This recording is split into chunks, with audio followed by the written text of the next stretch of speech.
Assalamualaikum warahmatullahi wabarakatuh. Perkenalkan, nama saya Leni Marlina. Saya dari Prodi Penjaskestrek, berasal dari kelompok 8, ingin mempresentasikan hasil kerja kelompok kami yang berjudul Problematika dalam aplikasi kaidah berbahasa Indonesia abstrak. Jadi, bahasa merupakan sarana komunikasi penting dalam kehidupan masyarakat. Hal ini bisa dilihat saat seseorang menampilkan potensi dalam berkomunikasi. Setiap keterampilan dalam berbahasa bisa dilihat dan diaplikasikan baik secara tersirat, tersurat maupun tersurat.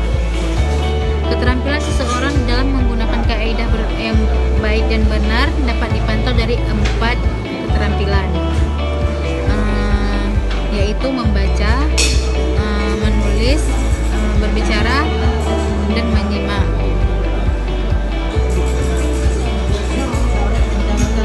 Jadi tujuan penulisan makalah ini yaitu untuk mendeskripsikan permasalahan problematika dalam aplikasi berbahasa Indonesia, terutama dalam bentuk kesalahan berbahasa lisan dan tulisan. Sekian presentasi dari saya, selanjutnya akan dilanjutkan oleh teman saya. Bab 2, pembahasan. A. Penyelesaian problematika bahasa Indonesia. Problematika merupakan masalah yang sering dihadapi dalam kehidupan sehari-hari dan menyangkut segala aspek termasuk pendidikan bahasa Indonesia. Permasalahan yang mendasari pengajar dalam aplikasi kaidah bahasa yang perlu diamati yakni harus ada penyuluhan bahasa sebagai usaha pelengkap kodifikasi baik lisan maupun tulis. Hal tersebut bisa dilaksanakan dengan menyusun khalayak umum, kelompok khusus dan individu. Suatu hal dikatakan problematis. Satu hal itu tidak dipecahkan akan butuh, bila dibiarkan akan buruk. 2.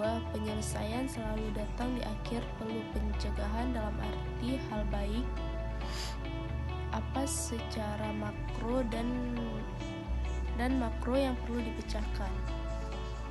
Fungsi bahasa beragam, diantaranya fungsi instrumental.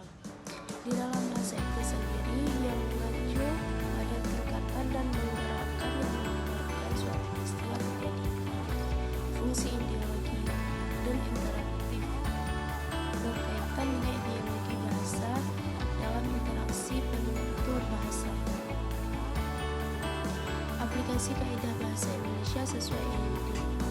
Aplikasi kaidah bahasa Indonesia yang dievaluasi dari adanya pilihan kata oleh aplikasi kaidah bahasa Indonesia sesuai IUD.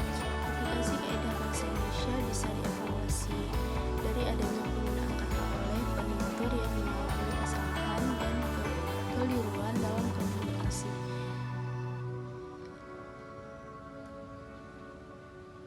Hal tersebut lumrah terjadi karena manusia bukan makhluk sempurna yang selalu tepat. Ada kalanya mengalami hal tersebut dalam kehidupan sehari-hari. Kesalahan pembentukan dan pemulihan kata bisa diamati dari pengalan. Awalan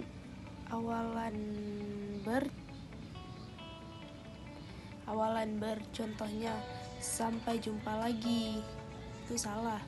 Sampai berjumpa lagi. Contoh kedua, peluhan bunyi. Vera sedang mencuci baju. Itu salah. Yang benarnya Vera sedang mencuci baju. Problematika dalam berbahasa meliputi pemahaman tata bentuk kata, bentuk bunyi, dan kalimat seperti contoh di bawah. Kesalahan lafal karena gejala hiperkorek. Adanya pengaruh bahasa Arab, misalnya fonem. Kedua, hafal karena masalah ejaan. Ketiga, kesalahan karena pengaruh bahasa daerah. Lafal yang baik sesuai kaidah EYD. Aspek keterampilan dalam pembelajaran kebahasaan. 1. Keterampilan menyimak. A. Peserta didik menyimak berita ataupun mendengar lagu yang ditanyakan pengajar dan 5 menit. Kemudian pengajar memberi instruksi pertanyaan secara langsung tentang apa isi berita dan lirik lagu tersebut. Peserta lain memberikan penilaian dengan memberi satu lembar evaluasi dari pengajar untuk memberi poin nilai.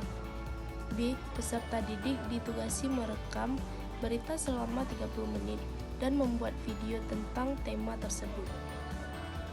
2. Keterampilan membaca. Peserta didik diberi lembaran cerpen atau sebuah cerita. Kemudian, pengajar menunjuk salah satu peserta untuk membaca, menyaring hingga yang lain, mendengar dan mencatat kalimat yang diucapkan sudah tepat sesuai tanda baca atau tidak.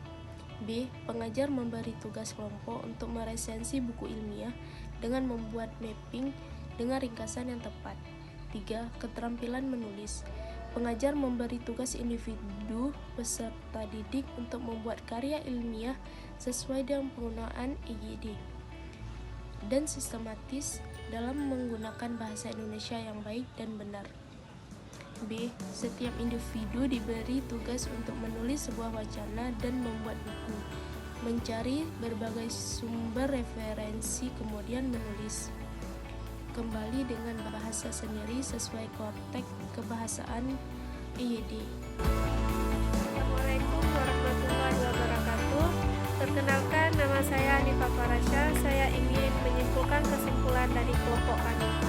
Pembelajaran merupakan proses aktivitas baik verbal maupun non-verbal untuk penyampaian aspek kompetensi dasar dengan berbagai macam strategi belajar. Kemampuan peserta didik harus ditunjang dengan perbandingan karakteristik, motivasi, dan kreativitas individu, sehingga pelaksanaan pembelajaran dapat berjalan seimbang.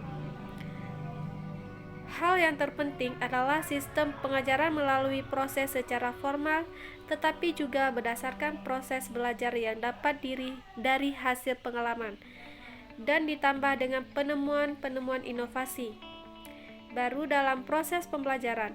Problematika yang mendasari proses pembelajaran kaidah berbahasa akan semakin berkurang apabila keseimbangan dalam kapasitas pemerintah pusat, pengamat bahasa, pengajar, dan peserta didik, masyarakat penutur bahasa solid dan kompak dalam meningkatkan kemajuan berbahasa yang baik dan benar sesuai EYD, maka bukan hanya masalah teori saja yang diaplikasikan, tetapi juga implementasinya dalam kebahasaan. Sekian dari saya.